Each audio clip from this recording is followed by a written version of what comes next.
My Lords, the United Kingdom commends the Zimbabwean voters for their peaceful participation in Zimbabwe's recent elections. However, the UK shares the view expressed in international election observation missions' preliminary statements that the pre-election period and the election day fell short of regional and international standards. The UK is also concerned about the lack of transparency surrounding the compiling of results by the Zimbabwe Electoral Commission and the severe disruption of domestic observation. My Lords, it was very obvious to every independent observer that those elections were not free and fair. In the words of Nelson Chamisa himself, they were a blatant and gigantic fraud. But the hard-hitting SADC report questioned the credibility of the elections and the breaches of its own standards. And as the saddest thing is, as the election observers left, sadly, the familiar pattern of widespread arrests, abductions and torture of grassroots supporters of the opposition is taking place as we speak all over the country. Even lawyers being arrested last night in a hospital where they were representing tortured victims, the same kind of retribution that Mugabe did after 2008. Does the noble Lord agree that now is the time for full support by His Majesty's Government for SADC's efforts to resolve the crisis, and in particular for our newly arrived ambassador to re-evaluate all facets of our relationship with the Zimbabwean government that flouts its own laws and through acts of violence and torture, and to give some hope, even in the darkest days, to the preservation and courage of the Zimbabwean people? My Lords, the noble lady refers to the arrival of our new ambassador who arrived today, and he brings both diplomatic and development experience, and I'm sure he'll do an exemplary role in our relations with Zimbabwe, the communities in Zimbabwe and all parties in Zimbabwe as well. The noble lady mentioned about the abduction and torture of opposition CCC members, which we have raised directly.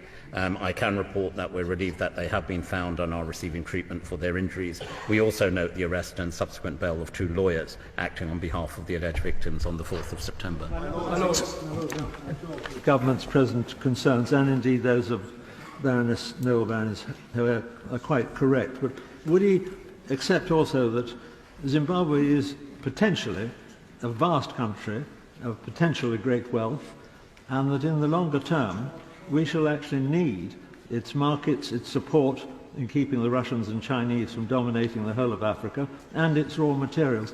Would he accept that, despite the present difficulties, and remembering that once Zimbabwe was a member of the Commonwealth and could be once again in the future, but clearly not now, would he accept that these things should be kept in the back of our minds?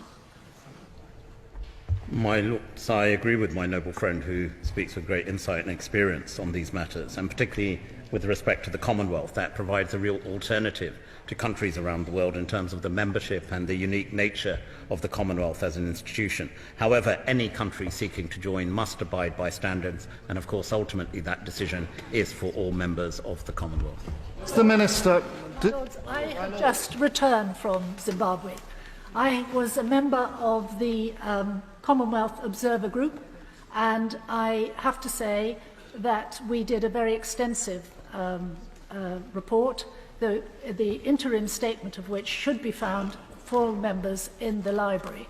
There were, I have to say, quite a lot of factors which did lead us to doubt the credibility of this election. There were numerous factors, many factors which would also been raised in 2018.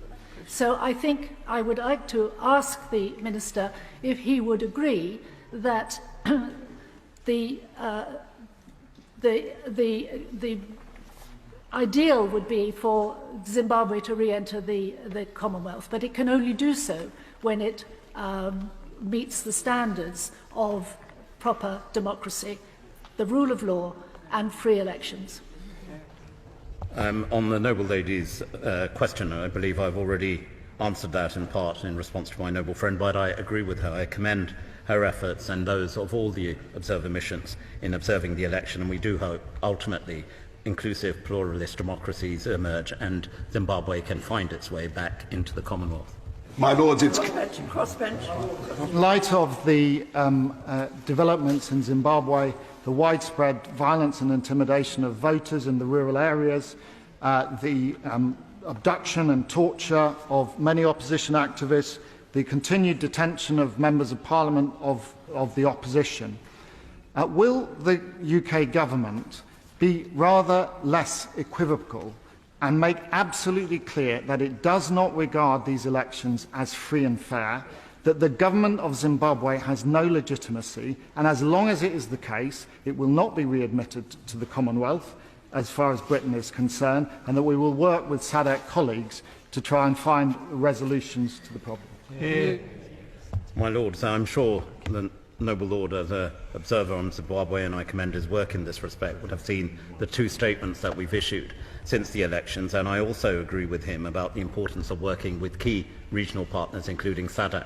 SADC are deployed very much, and they are also making the same representations that we are, along with other key interested parties, to ensure that there is a pluralist approach when it comes to democracy, because democracy needs stability and security and inclusivity for it to be sustainable. That point has been made consistently to the Zimbabwean authorities. My Lord. To reiterate the point I've made before, that the ingredients of a thriving democracy are not limited to elections. Civil society's role is vital, and I welcomed his statement before the summer recess about the government's response about the legislation that's being introduced. But has his department acknowledged that, or made any representations about the new Labour Act which they're pushing through in Zimbabwe, which the Zimbabwean Congress of Trade Unions has warned it will allow the government to interfere in trade union administration? Will he? Next, Honourable Kashimune. Yes. Thank you very much, Honourable Speaker. I hereby give notice that on Thursday, the 14th of September 2023, I shall ask the Minister of International Relations and Cooperation, the Honourable Netumbo Nandi-Ndaitwah, the following. Elections in Zimbabwe have over the years been tainted by claims of irregularities, voter suppression, and a lack of transparency. And the elections held on the 23rd to the 24th of August were no different. That is why, Honourable Speaker, when President Geingob was the first president in SADC to congratulate Emmerson Mnangagwa on a disputed election, it raised concern. This action by President Geingob is inconsistent with Namibia's long-standing commitment to democratic principles and human rights, both regionally and internationally. Moreover, Honourable Speaker, the preliminary SADC Observer Mission report on the elections came to a damning conclusion that aspects of the elections fell short of the requirements of the Constitution of Zimbabwe, the Electoral Act, and the SADC principles and guidance governing democratic elections. I therefore ask the Honourable Minister the following. Number one. Order, please. Can I be protected, Honourable Speaker? The Prime Minister is bullying me. Number one. Hang on. By aligning South Africa with the so-called members of your club, you're standing with autocrats and dictators while sacrificing the principles enshrined in our own constitution. Let's be clear. This is not about human rights or what BRICS can do for South Africa. This is about what BRICS, and specifically Russia, can do for the ANC. It's the same reason you attended Emmerson Mnangagwa's inauguration. You're willing to give false legitimacy Order, honourable members. to ZANU-PF because you know full well that your own party is following in their footsteps. Mr. President, do you care nothing about the suffering and deprivation experienced by women of Iran and Saudi Arabia and the people of Zimbabwe who are now shackled with an illegitimate election which your own SADC region has cast aspersions on? Thank you.